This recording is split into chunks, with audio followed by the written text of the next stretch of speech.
Բարի երեկո, եթերում օր լրատվականի հիմնական թողարկումն է եւ այսօր ծրագրում։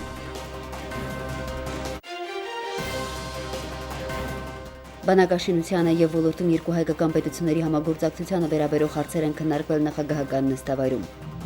Մենք մոտավորապես մեկ ամսվա ընթացքում կավարտենք Լեռնային Ղարաբաղի ֆինանսների նախարարության էլեկտրոնային գանձապետարանի հասկացողությունը եւ ծրագրավորումը արդեն պատրաստ է, սերվերային տնտեսությունը նույնպես պատրաստ կլինի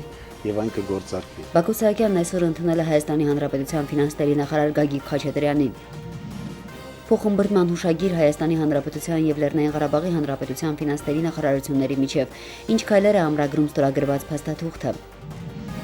ԵԱՀԿ-ի մասնակցում Ադրբեջան-Ղարաբաղյան հակամարտության կարգավորմանը նվիրված եռակողմ գագաթնաժողովի նախապատրաստմանը, ինչպես են դա մեկնաբանում Երևանում ու հենց միջնորդ կառույցում։ Սանկտ Պետերբուրգյան հանդիպումը ԼՂՀ ազգային ժողովի փոխոսնակը դիտարկում է բանակցային գործընթացը գործնական հունի մեջ մտցնելու առումով, բայց եւ այնպես մեծ ակնկալիքներ դրանից չունի։ Չեմ կարծում, որ արդեն կողմերը եկել են մեկ հայտարարի, արդեն մոտեցումները այնքան իրար մոտիկ են, որ կարելի է հարցնիություն տալ։ Բայց բանակցությունները ես կարծում եմ, որ անհրաժեշտ է, որովհետեւ եթե չկա բանակցություններ, նման պարագայում դա պատերազմ է, որը չեմ կարծում, որ ձեռնտու է նույնիսկ Ադրբեջանի։ Բորոքում են ոչ թե մոլախոտը, այլ միայն սացիլը, հատ առ հատ, կաթիլ առ կաթիլ, ջրախնայող համակարգերի ներդրման ծրագիրն իրականություն է դառնում։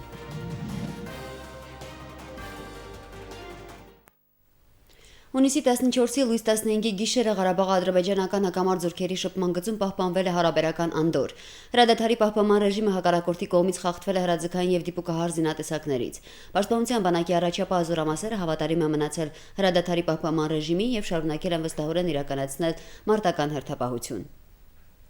Նախագահ Բակո Սահակյանն այսօր հանդիպում է ունեցել Հայաստանի Հանրապետության զինված ուժերի գլխավոր շտաբի պետի առաջին տեղակալ գեներալ-լեյտենանտ Էնրիկո Ապրամովի եւ Հայաստանի Հանրապետության պաշտպանության նախարարի տեղակալ Դավիթ Փախչանյանի հետ։ Նախագահի աշխատակազմի տեղեկատվության գլխավոր վարչության փոխանցմամբ հանդիպմանը, որին ներկա էր Արցախի Հանրապետության պաշտպանության նախարար գեներալ-լեյտենանտ Լևոն Մնացականյանը, քննարկվել են բանակաշինությանը եւ այս ոլորտում երկու հայկական պետությունների համագործակցությանը վերաբերող հարցեր։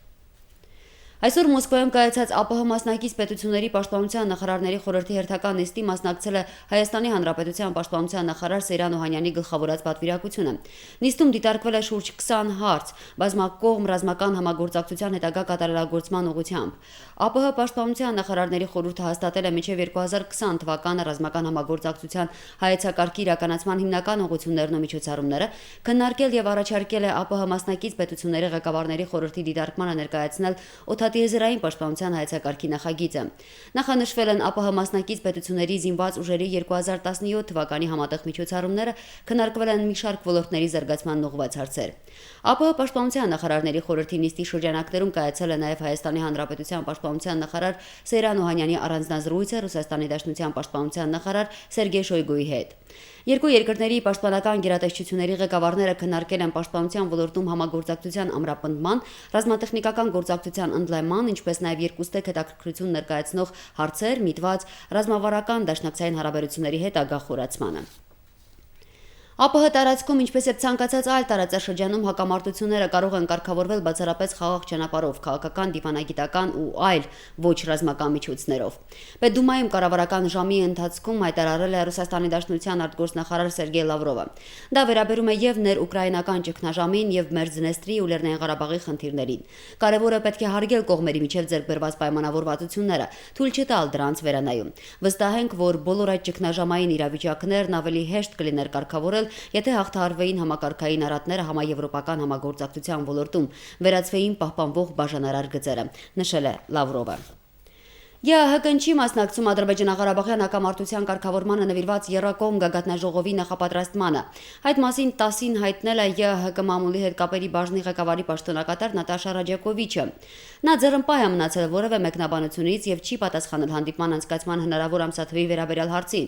ԵԱՀԿ ներգրաված չէ Սանկտ Պետերբուրգում Լեռնային Ղարաբաղին նվիրված գագաթնաժողովի կազմակերպմանը եւ մենք չենք կարող այն մեկնաբանել, ասել է նա, հավելելով. որքան մենք գիտենք, այն գումարվում է Ռուսաստանի Դաշնության նախաձեռնությամբ, ասել է Ռաջակովիչը, խորհուրդ տալով բոլոր հարցերն ուղղել ռուսական իշխանություններին։ Որ ԵԱՀԿ-ի մասնակցում Ադրբեջանա-Ղարաբաղյան հակամարտության կարգավորման հարցով Ռուսաստանում հունիսի 25 կայանալիք եռակողմ գագաթնաժողովի նախապատրաստմանը չի նշանակում տարաձայնության առկայություն։ Նման տեսակետ է հայտնել Հայաստանի Հանրապետության ազգային ժողովի փոխնախագահ Էդուարդ Շարմազանովը։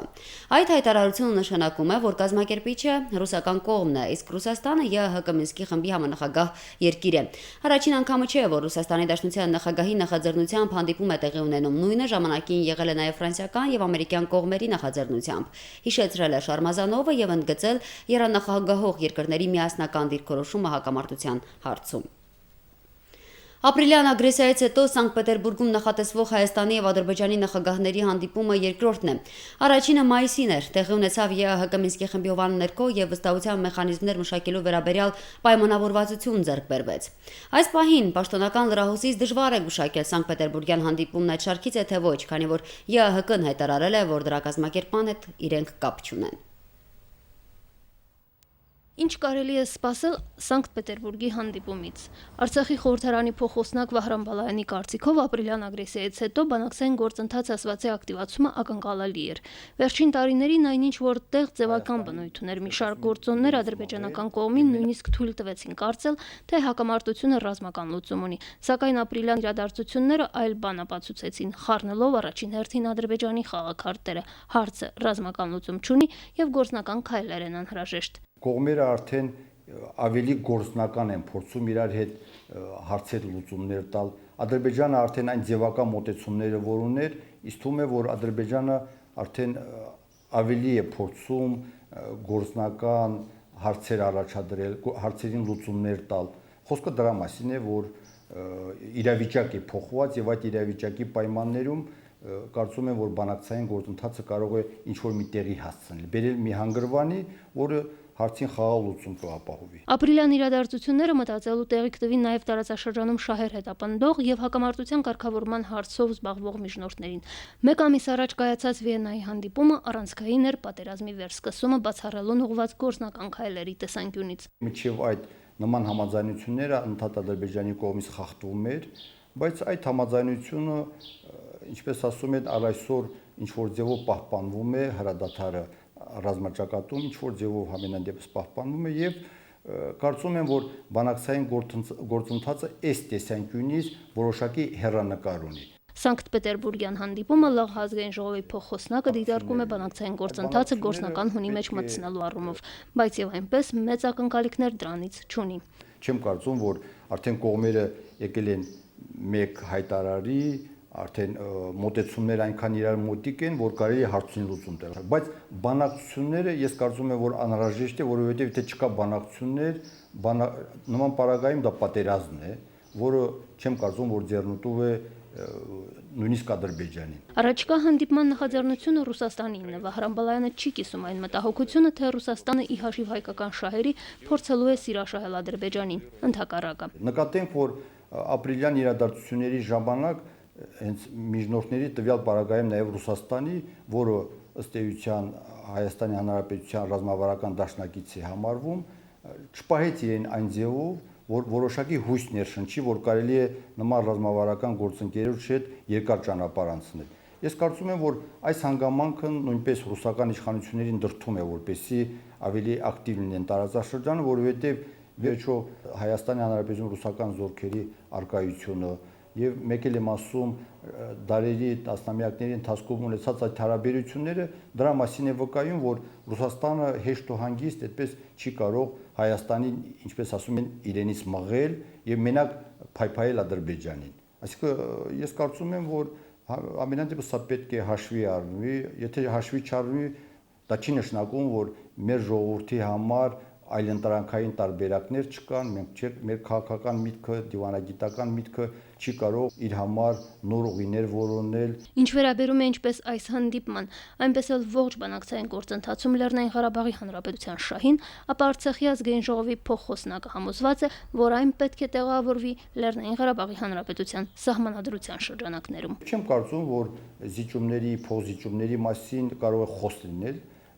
Ադրբեջանի հետ կարող են բանակցություններ լինել։ Այդ բանակցությունները պետք է ընթանան Լեռնային Ղարաբաղի սահմանադրության այդպես շրջանակներում, այսինքն ես նկատի ունեմ թե տարածքների հետ կապված, թե ինքնիշխանության պահպանման հետ կապված, սա է ինձ թվում է մեր ժողովրդի մոտեցումը իշխանությունների եւ ընդհանրապես հայության։ Լուսինա Ավանեսյան, Մայրուժա Մարտիրոսյան, օր։ Նախագահ Բակո Սահակյանն այսօր ընդունել է Հայաստանի Հանրապետության ֆինանսների նախարար Գագիկ Խաչատրյանին։ Հանդիպմանը, որի մասնակցում էր ԼՂՀ ֆինանսների նախարար Սպարտակ Թևոսյանը, քննարկվել են այդ ոլորտում երկու հայկական պետությունների համագործակցությանն առնչվող հարցեր։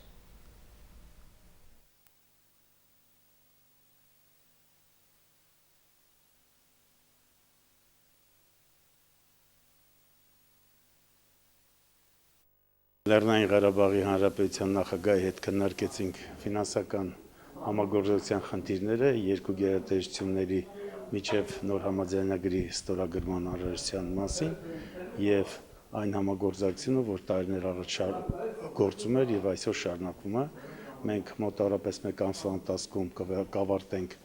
Լեռնային Ղարաբաղի ֆինանսների նախարարության էլեկտրոնային գանձապետարանի հասկացողությունը եւ ծրագրավորումը արդեն պատրաստ է, սերվերային տնտեսությունը նույնպես պատրաստ կլինի եւ այն կգործարկվի։ Եվ նաեւ ֆինանսական համագործակցության խնդիրները քննարկեցինք նաեւ Ղարաբաղի հետ կապված այլ ոլորտներում համագործակցության խնդիրները, որը մեր տեխնիկական թիմը ներկայումս գտնվում է այստեղ եւ հիմա կաշխատեն համապատասխան մասնագետների հետ։ Հայաստանի Հանրապետության եւ Լեռնային Ղարաբաղի Հանրապետության ֆինանսների նախարարությունների միջև այսօր կառավարության խորհրդակցությունների դահլիճում կնքվեց փոխըմբռնման հուշագիր, որն իր հերթին համագործակցության նոր ուղիներ է բացում, նաեւ նախանշում նոր ծրագրեր։ Արարողությանը ներկա էր վարչապետ Արայիկ Հարությունյանը։ Մինչ փոխըմբռնման հուշագրի ստորագրումը վարչապետ Արայիկ Հարությունյանն իր երախտագիտությունը հայտնեց Հայաստանի Հանրապետության ֆինանսների նախարար Գագիկ Խաչատրյանին, ընդգծելով, որ մասնագիտական եւ ոչ մասնագիտական տարբեր հարցերի ու խնդիրների լուծման առումով անուրանալի է Գագիկ Խաչատրյանի դերակատարությունն ու աջակցությունը մեր հանրապետությունում։ Արցախի ջերմ բարեկամներից մեկը, այդպես բնութագրեց վարչապետը Հայաստանի Հանրապետության ֆինանսների նախարարին։ Ցանկացած հարցով ես պատասխան չեմ ունեցել։ Միշտ եղել է դրական եւ ձեր վերաբերմունքը Արցախին դա միայն ողջունելի է եւ չեմ կասկածում, որ ապագայում ավելի խորն է լինելու ձեր մասնակցությունը Արցախի սոցիալ-տնտեսական զարգացման եւ Արցախի պաշտպանության առումով հայկական երկու հանրապետությունների ֆինանսների նախարարությունների համագործակցությունը երկար տարիների պատմություն ունի։ Հայաստանի Հանրապետության ֆինանսների նախարարությունը մեծ դերակատարություն ունի հատկապես Արցախի սոցիալ-տնտեսական զարգացման ու պաշտպանության ամրապնդման առումով։ Գործընկեր կառույցի ղեկավարները խոսեցին առաջկա անելիքների եւ փոխըմբռնման հուշագրում տեղ գտած կետերի մասին։ Մենք էլեկտրոնային գանձապետարանի գաղափարը անցած տարի հանդիպման ժամանակ ձեզ եւ հանրապետության նախագահին խոստացանք, ծրագրավորումն ապահովումը ավարտված է, ես ուզում եմ ձեզ զեկուցել, սերվերային տնտեսության հետ կապված որոշ խնդիրներ կա, դրանք կարգավորումից հետո համապատասխան ծրագրերը կներբեռնվեն եւ ուրեմն կանցնեն փորձական շրջան եւ Արցախում ինչպես Հայաստանում կսկսի գործել էլեկտրոնային գանձապետարանը։ Դուք ընդգծեցիք, որ մեր աշխատողները կընդգրկվեն նաեւ վերապատրաստման, ինչպես Հայաստանի Հանրապետությունում իրականացվող ասենք վերապատրաստման գործընթացներին, այնպես էլ դուրսը գնալու, ասենք, մասնակցելու ինչ-որ ֆորումների կամ ինչ-որ վերապատրաստման հանդիպումների եւ այլն, որին շնորհակալություն։ Կնքվող փոխըմբռնման հուշագիրը համագործակցության նոր ճանապարհներ է բացում, նաեւ նոր ծրագրերի կյանքի կոչման հիմք է հանդիսանում։ Գենադի Երեմյան, Հայկ Բաբայան, օր։ Ջրախնայող համակարգերի ներդրման ծրագիրն իրականություն է դառնում։ Համակարգն արդեն անցկացվել է առաջին հեկտարներում։ Դրանց արդյունավետության հարցում օգտագործողները գործնականում են համոզվել։ Այս դաշտում ոռոգում են ոչ թե մոլախոտը, այլ միայն սածիլը հատ առ հատ, կաթիլ առ կաթիլ։ Ցանկացած րոպեի ցանկացած սածիլ 20 հեկտարի մեջ կարած ջրես։ Բերթաշենի տարածքում ծխախոտ արդեն մի քանի տարի է մշակում են։ Առաջին տարին է, որ ծխախոտի մշակության համար ջրախնայող համակարգեր են օգտագործելու։ Նման համակարգեր ներդնելու առաջարկ եղավ գյուղնախարարության կողմից։ Այս տարածքում իր նորարարություններով հայտնի ֆերմեր Ռաֆիկ Գևորքյանն էլ առաջիններից մեկն արձագանքեց։ Նրա հայտը բավարարվել է։ Օրերս գյուղնախարարության պատասխանատուները տեղում են գնահատել աշխատանքների ընթացքը։ Հիմա արդեն 20 հեկտարի վրա ներկայացված հայտը բավարարվել է, խողովակները ձեռք են բերվել։ Համակարգը փռել հիմա պատրաստ արդեն սատիլը դրած է 10 հեկտար։ բայց ընդհանուր 20-ից ավել է մի քիչ։ Հելավայս եղանակները մի քիչ խանգարեց, բայց երևի մինչև մի շաբաթվա ընթացքում մնացածն էլ կպրծնենք։ Հայտերն ավելի շատ են։ Գյուղատնտեսության փոխնախարար Գևորգ Վերանյանը առանձնացնում է ծխախոտի դաշտերում ջրախնայող համակարգեր ներդնելու համար ներկայացված հայտերը։ Մոտ 30 հեկտարի կաթիլային համակարգով ծխախոտի սոցիալացման աշխատանքներ իրականացում հիմա։ Համակարգը տեղադրվում է մասնավորի եւ պետության համագործակցությամբ։ Հայտը ստանալուց հետո գյուղնախարարության մասնագետները գնահատում են դրա արդյունավետությունը։ Հողատարածքի հարևանությամբ պետք է լինի ջրի երաշխավորված աղբյուր եւ էլեկտրականություն համակարգը աշխատեցնելու համար։ Դրական պատասխանի դեպքում հայտատուն հաջորդ փուլին է անցնում, նախահաշվով հիմնավորելով, թե իր դաշտում ջրախնայող համակարգի տեղադրման համար որքան գումար է պահանջվում։ Մի հեկտարի վրա զուտ շլանգների գինը մոտավորապես 400-ից 500 հազար ծախսագուն։ Մոտավորապես ծխախոտի համար մինչև 1 հեկտար 500 հազարի կարգի, այգիների համար 500 հազարից մինչև 1 միլիոն, 1.5 միլիոն։ Այդ գումարի 50%-ը սուբսիդավորում է անտոկոս փոխառության տեսքով։ Այսինքն եթե կոնկրետ տվյալ դաշտում մեր մասնագետներն էլ համոզում են, որ ասենք 2 հեկտար ծխախոտի համար անհրաժեշտ է 2 միլիոն դրամ, սուբսիդավորում է 1 միլիոն դրամի չափով գումար։ Երկարաժամկետ անտոկոս փոխառությունը շահառուն պետք է վերադարձնի։ Պարտքի մարման ժամանակացույցը կազմում է այդ նպատակով գյուղնախարարությունում ձևավորված հանձնաժողովը, հաշվի առնելով տվյալ մշակաբույսի վեգետացիան, շահառուն վճարումները սկսելու է տվյալ տարածքից բերք ստանալուց հետո։ Ծախսերը շատ են, նաև ռիսկեր կան, սակայն Ռաֆիկ Գևորգյանը դրանք արդարացված է համարում։ Նոր համակարգերի առաջին առավելությունը ջրի խնայողությունն է։ Նույն քանակով ջրով արդեն կարող են նախկինից մի քանի անգամ շատ տարածք ոռոգել։ Եթե համակարգ չկար, դա այսքան ջրով չես էլ կարա ջրես, օրինակ այս արտիզանով կարաս եթե նենց ջրես մի 4-5 հեկտար պահես։ Էնել մի քանի անգամ ավելի շատ ջուր պիտի օգտագործես, քան թե 20 հեկտարում։ Կաթիլային տարբերակով մինչև 10 անգամ խնայողություն արվում ջրային ռեսուրսների։ Մյուս կողմից արդեն շատ ջրվորների կարիք չի լինի, չկատարած ծախսը խնայողություն է դառնում։ 20 հեկտարը կարա մի հոգին ջրի։ Գևորգ Վերանյանը մեկ այլ առավելություն է համարում այն, որ նոր համակարգի կիրառման դեպքում բույսերի պարարտացումն էլ հասցեական կլինի եւ անկորուստ։ Քանի որ արդեն պարարտանյութերը պետք է տրամադրվեն հենց ջրի միջոցով, կաթոցիկների միջոցով։ Ջրախնայող համակարգերի ներդրման համար պետական բյուջեով այս տարի 160 միլիոն դրամ է նախատեսվում։ Ծրագրից կարող են օգտվել նաև այգետերերը։ Եվս 250 միլիոն դրամ է նախատեսված հին խորքային հորերի նորոգման վերագործարկման համար։ Գյուղնախարարությունում փորձելու են հնարավորության դեպքում այս երկու ծրագրերը համակցված իրականացնել, խորքային հորը նորոգել, ապա հարևանությամբ գտնվող դաշտերում ջրախնայող համակարգերը ներդրել։ Նորայր Հովսեփյան, Բենյամին Ղարախանյան, օր։ Այլ թեմաների մասին Հայաստանի կողմից միջուկային զենքի չտարածման պայմանագրի ենթադրյալ խախտումների վերաբերյալ միջազգային կազմակերպություններում Ադրբեջանի ստահոդ եւ անհիմն մեղադրանքների միակ նպատակն է միջազգային հանրության ուշադրությունը շեղել Ադրբեջանի կողմից Լեռնային Ղարաբաղի խաղաղ բնակչության դեմ սանձազերծած լայնածավալ ագրեսիայից եւ քաղաքացիական բնակչության դեմ կատարված վճռագործություններից։ Այս մասին Վիեննայում միջուկային զենքի համապարփակ արգելման պայմանագրի 20-ամյակի նվիրված նախարարական հոբելյանական հանդիպմանն ասել է Հայաստանի Հանրապետության փոխարտգործնախարար Աշոտ Հովակիմյանը։ Նա վերահաստատել է Հայաստանի Հանրապետության կառավարության պատրաստակամությունը միջուկային զենքի չտարածման պայմանագրի շրջանակում բաց եւ թափանցիկ համագործակցություն իրականացնել բոլոր գործընկեր պետությունների եւ միջազգային կազմակերպությունների հետ։ Հարավային Օսիայի խորհրդարանը պատրաստվում է քննարկել հայոց ցեղասպանության ճանաչման հարցը մոտական նիստի ժամանակ։ Այդ մասին հայտնում է Interfax գործակալությունը հղում անելով խորհրդարանի մամուլի ծառայությանը։ Որոշ падգամավորներ նշում են, որ Հայաստանը եւս պիտի ճանաչի Օս ժողովրդի ցեղասպանությունը, բայց դա սկզբունքային չէ։ Սկզբունքային այն է, որ հայ համայնքի ներկայացուցիչները մեր հասարակության լիիրավ անդամներ են։ Շատերը կռվել են մեր անկախության համար, դժվարություններ տարել մեզ հետ։ Ոմանք էլ ցեղասպանությունից փրկվածների ժառանգներ են, ասվում է հայտարարությունում։ Միացյալ Նահանգների Միչիգանի նահանգապետ Ռիկ Սնայդերը ստորագրել է ցեղասպանության մասին կրթության օրենքի նախագիծը։ Այս մասին տեղեկացնում են Ամերիկայի հայկական համագումարից։ Միչիգանում սովորողներին ցեղասպանության մասին կրթություն տալը կարևոր է, քանի որ մենք պետք է սովորենք եւ հիշենք մեր անցյալում տեղի ունեցած սարսափելի իրադարձությունների մասին, աշխատելով ավելի հանդուրժող հասարակություն ստեղծելու շուրջ, ասել է Միչիգանի նահանգապետը։ Պաշտոնական օրենսդրության մեջ ասվում է, որ 2016-ից 2017 թվականների ուսումնական տարվանից սկսած Միչիգանի դպրոցական պետության տնօրենների խորհուրդը պետք է երաշխավորի, որ հանրակրթական դպրոցների 8-ից 12-րդ դասարանների կրթական ծրագրերում կա ցեղասպանության մասին ներածություն։ Հայոց ցեղասպանությունը եւ հոլոկոստը չեն կարող մոռացվել, նշել է նահանգի սենատորը։ Աշխարհում դեպրեսիայով տառապողների թվի աճ է գրանցվում, 10-ից 8-ի մոտ նևրոզ է նկատվում։ Արցախում էլ ոչ պատերազմ, ոչ խաղաղություն իրավիճակն իր ազդեցությունն է թողնում մարդկանց հոգեվիճակի վրա։ Հայաստանի գլխավոր հոգեթերապևտ Ցոլակ Հակոբյանն է վերլուծել իրավիճակն ու գործնական խորհուրդներ տվել։ Կյանքը գնալով դժվարանում է, պատերազմներ, սոցիալական լարված վիճակ, աշխարհում շուրջ 5 միլիարդ մարդ տառապում է դեպրեսիայով, հասարակության 40%-ի մոտ էլ նևրոզ է հայտնաբերվում։ Նևրոզով հիվանդ էլի հոգեպես առողջ մարդ է, որ ունի խնդիրներ։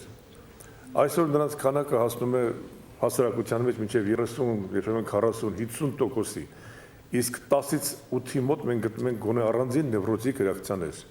Դե դուք ինքներդ ձեր կյանքով կարող եք դա ասել, որովհետև մենք բոլորս էլ ժամանակ առ ժամանակ այդպիսի ռեակցիաներ ունենում ենք եւ բոլորս էլ ժամանակ առ ժամանակ օգնության կարիք ենք ունենում։ Հայաստանի գլխավոր հոգեթերապևտ Ցոլակ Հակոբյանը, ով նաև նևրոզների կլինիկայի տնօրենն է, գտնում է, որ եկել է ժամանակը այստեղ եւս կլինիկա բացելու։ Ապրիլյան պատերազմը եւ աշխարհում ընթացող գործընթացները մարդկանց մոտ վաղվա օրվա հանդեպ անվստահության են հանգեցրել, ինչն էլ հիմք է տարատեսակ նևրոզների համար։ Եթե հոգեկան հիվանդությունները նույն թվերի վրա են մնում, սրանք բիոլոգիական երևույթներով են ապահովված, գուցե ժառանգական մեխանիզմներով այդպես ասենք, ապա նևրոզները կապված են նրա հետ, ինչ է կատարում մարդու շուրջը։ Եվ շատ հաճախ այն կոնֆլիկտները, որոնք կան նրա շուրջը, նա բերում է իր հոգու ներսը, խորքն է գցում, եւ այստեղից էլ ուրեմն սկսում են ամենատարբեր տեսակի նևրոտիկ խանգարումները։ Եթե ինչ որ բան արդեն փոխվում է օրգանիզմում, ինչ որ նևրոտիկ գանգատներ են սկսվում, առաջիններից մեկը դառնում է քնի խանգարումը։ Հենց որ 1, 2, 3 օր քունը խանգարվեց, իհարկե առաջերտին պետք է դիմել մասնագետի։ Պետք չէ սպասել։ Պետք չէ մտածել, որ ինքը իրեն կանցնի։ Առավելևս պետք չէ անցնել ինքնաբուժության։ Հետո ամեն ինչ կարող է արդեն ավելի բարդ դառնալ։ Սահմանային վիճակում գտնվողներին պետք է մասնագիտական օգնություն ցուցաբերել։ Հակառակ դեպքում հիվանդությունը կարող է խորանալ ու անցանկալի հետևանքներ առաջացնել։ Ահա թե ինչու է կարևորվում նևրոլոգիայի զարգացումն Արցախում։ Կա արդեն անհրաժեշտություն, որպեսզի նաև Արցախում լինի այդպիսի ծառայություն։ Գուցե մի փոքրիկ, գուցե ընդհանրապես մի քանի կոյկայի ձևով, բայց արդեն այդպիսի անհրաժեշտություն կա եւ մասնագետների անհրաժեշտություն կա։ Ընդ որում ոչ միայն հոգեբուժների, այլ հոգեթերապևտների, որոնք աշխատեն ոչ միայն դեղամիջոցներով, այլ ավելի շատ հոգեթերապևտիկ, հոգեբանական մեթոդներով, եւ հոգեթերապևտը պետք է լինի բժիշկ, որպեսզի սկզբում ճիշտ կողմնորոշվի, ախտորոշի հիվանդագին վիճակը, իսկ հետո նաեւ ճիշտ բուժում նշանակի։ Սա անհրաժեշտությունը վաղուց կա։ Եվ ես մտածում եմ, որ այս հարցը պետք է դնել եւ կադրերի եւ կլինիկայի բացելու եւ նաեւ օգտագործելու տարբեր ուրիշ միջոցները, թեկուզ հենց նույն հեռուստատեսության հնարավորությունները, ռադիոյի հնարավորությունները։ Գոյություն ունեն հոգեթերապևտիկ մոտեցումներ, որոնց կիրառման դեպքում հաղթահարվում են ընկճված հոգեվիճակները, վաղվա օրվա հանդեպ վստահություններ շնչում։ Հայաստանի գլխավոր հոգեթերապևտը ընկճախտից դուրս գալու մի քանի գործնական խորհուրդներ տվեց։ Շատ կարեւոր է այդ քնելու պահը։ Ես խորհուրդ եմ տալիս արցախցիներին։ Քնելուց առաջ մի որը լավ բանի մասին մտածեք։ Եթե նույնիսկ համարում եք, որ ձեր կյանքը շատ դժվար է, տարբեր խնդիրներ կան, էլի ձեր կյանքում հատկապես մանկական հասակում եղել են շատ ուրախալի դեպքեր, զվարճալի։ Փորձեք քնելուց առաջ ինչ-որ մի լավ բան զավեշտալի հիշել։ Հումորով մոտեցեք, իրոնիայով մոտեցեք եւ քնեք լավ տրամադրությունով։ Դա շատ էական է, որպեսզի գիշերը արդեն գնան որոշակի, նույնիսկ կարելի ասել բուժական process-ներ։ Հենց արտանում են կառավարության, շնորհակալություն հայտնեք։ Հիշեք, որ երկրագնդի վրա ամեն շաբաթ 1 միլիոն մարդ հարավության չի արթնանում։ Մենք պետք է մի շնորհակալություն հայտնենք Աստծուց, բնությունից, ինքներս մեզանից, մեր հոգուների մյուս մասից, որը կոչվում է գինտագիտակցական, որ այսօր հարավության արթնացել ենք եւ ապրում ենք, եւ կարողանանք հաճույք ստանալ այդ կյանքից։ Մեր ժպտացեք ձեզ։ Եվ ասեք, ես լավ եմ, խրախուսեք ձեզ։ Ասեք, ես գեղեցիկ եմ, ես խելոք եմ։ Ամենակարևորը ասեք, որ ես հաղթող եմ, այսօր ինձ մոտ ամեն ինչ լավ կստացվի, չէ՞ որ մեր Արցախի ժողովուրդը անանտ հաղթող ժողովուրդ է, մենք գիտենք։ Մարինա Մկրտչյան, Հայկ Բաբայան, օր։ Այսօրվա համար նախատեսել ենք այսքանը։ Խաղաղ գիշեր եմ մաղթում եւ մինչ նոր հանդիպում։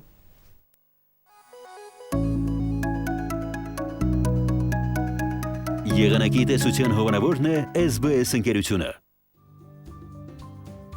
Հանրապետության տարածքում կդիտվի փոփոխական անպամացություն, ժամանակ առ ժամանակ սպասվում են կարճատև անձրև եւ ամպրոպ, առանձին վայրերում հնարավոր է կարկուտ, վարկյանում 2-ից 7, ամպրոպի ժամանակ հնարավոր է 20-ից 25 մետր ուժգնությամբ հարավ-արևմտյան քամի, օդի ջերմաստիճանը գիշերը 15-ից 19, ցերեկը 26-ից 31 աստիճան տաքություն։